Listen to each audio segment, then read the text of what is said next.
Hi guys, welcome to my YouTube channel. हम लोग इस वीडियो में एक गेसिंग गेम बनाना सीखेंगे। हमने अभी जस्ट लूप्स पढ़े और उसके पहले हमने इफ एल्स स्टेटमेंट पढ़ा। ये जो गेम है, it is a good implementation of both of them. ठीक है, तो लेट्स स्टार्ट द वीडियो। इस वीडियो में जो गेम गेम बनाएंगे, उसका पूरा फंक्शनैलिटी कैसा होगा, पहले मैं आपको वो समझा देता हूँ, फिर मैं आपको एक डेमो देता हूँ और उसके बाद फिर हम लोग उसको कोड करेंगे। ठीक है, तो फंक्शनैलिटी बहुत सिंपल है।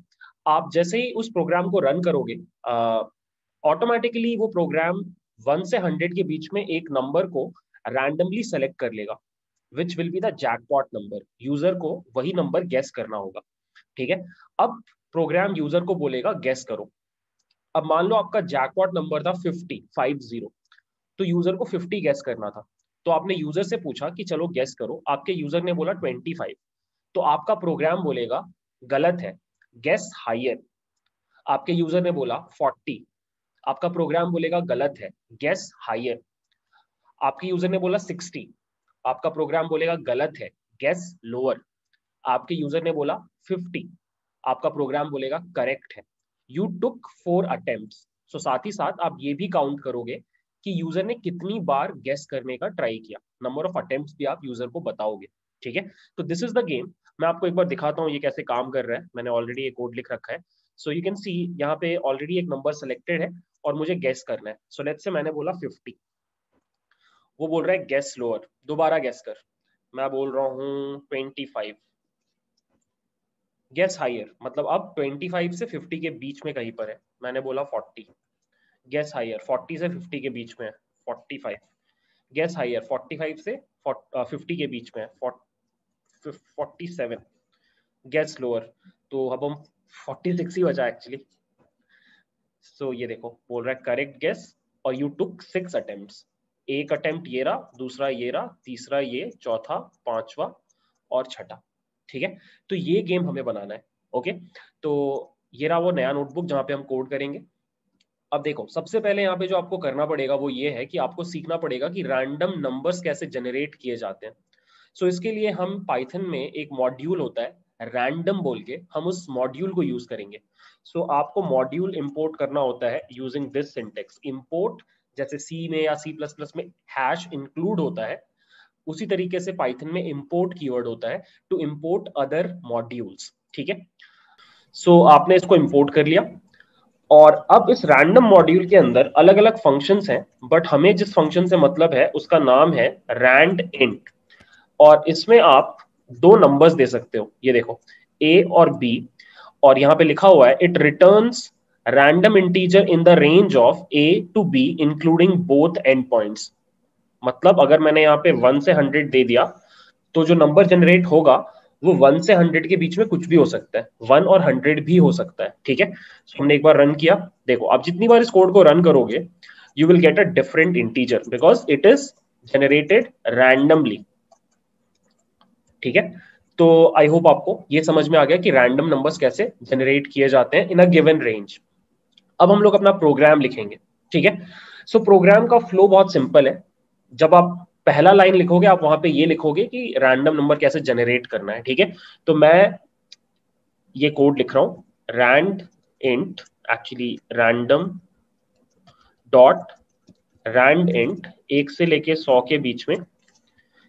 और ये जो नंबर जनरेट होगा इसी को हम बोलेंगे जैकपॉट, बिकॉज यही गैस करने पे प्राइज मिलेगा। ठीक है, उसके बाद अगला काम मैं क्या करूंगा, मैं यूजर को बोलूंगा गैस करने के लिए। तो मैं लिख रहा हूं इनपुट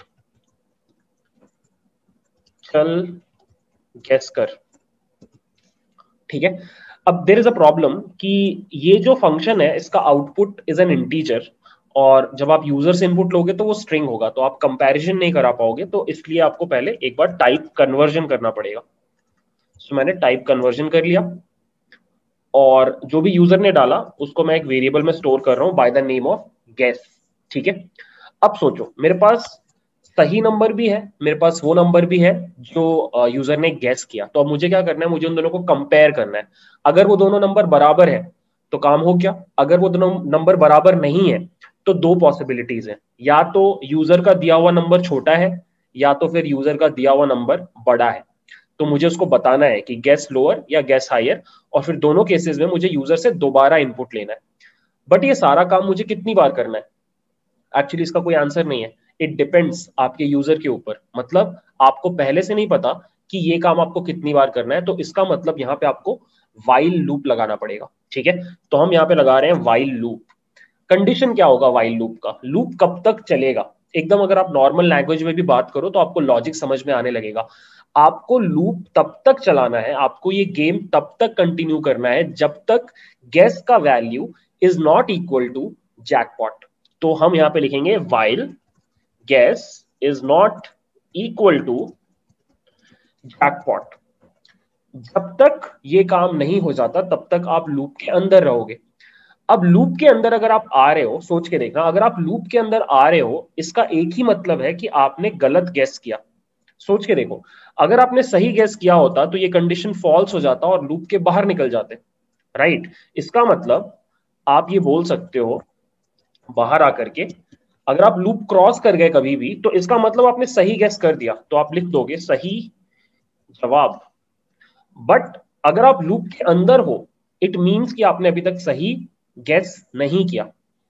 तो अगर अंदर हो तो गलत हो, और गलत हो तो दो पॉसिबिलिटीज हैं, या तो आपने कम वाला गलत बोला या तो आपने ज्यादा वाला गलत बोला। हम दोनों केसेस हैंडल करेंगे। हम लिखेंगे if guess is less than jackpot, in that case we would print out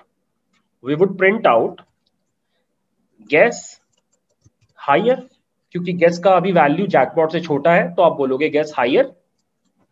और अगर कोई दूसरा केस है तो वो ये है कि अब गेस का value is greater than jackpot, तो इस केस में आप प्रिंट कराओगे guess lower.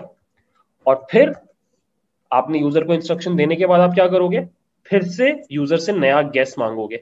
So I will copy this, और लूप के अंदर हम लोग गेस कर लेंगे। ठीक है, ये guess by the way if और एल्स दोनों से बाहर है, विच मींस इफ हो या एल्स हो दोनों केसेस में आप यूजर से दोबारा नंबर मांगोगे। ठीक है, and that's the code guys, that's the code.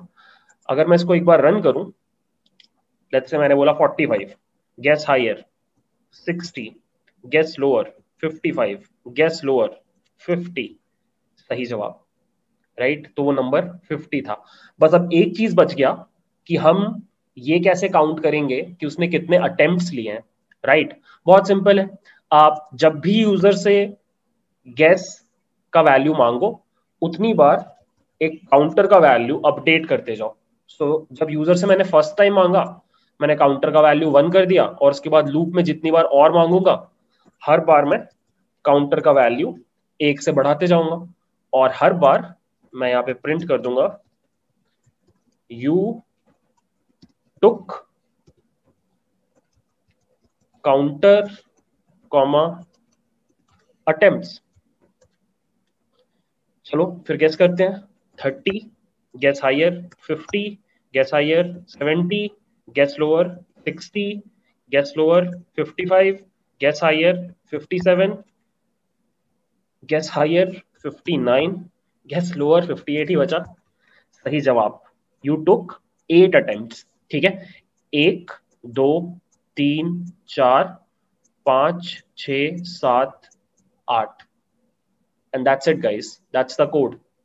बहुत ही सिंपल कोड था अगर आप स्टेप बाय स्टेप लॉजिकली सोचो, अदरवाइज डिफिकल्ट लग सकता है। आपको हमेशा अपने कोड को छोटे छोटे मॉड्यूल्स में डिवाइड करके कोड करना चाहिए। जैसे शुरू में मैंने इस बात का टेंशन नहीं लिया कि नंबर ऑफ अटेम्प्ट्स भी काउंट करने हैं। शुरू में मैंने कोर लॉजिक पे फोकस किया, और फिर जो एडेड लॉजिक था वो मैंने कंप्लीट होने के बाद ऐड कर दिया। ठीक है, तो आपको पूरे टाइम मॉड्यूलर तरीके से सोचना होता है। सबसे छोटा जो लॉजिक है वो इंप्लीमेंट करो, फिर उसको बड़ा करो, फिर उसको बड़ा करो, and eventually you will reach a point जहां पे आप कंप्लीट कोड कर लोगे। ठीक है, तो दैट्स इट। अब हम लोग नेक्स्ट वीडियो में सीखेंगे फॉर लूप्स।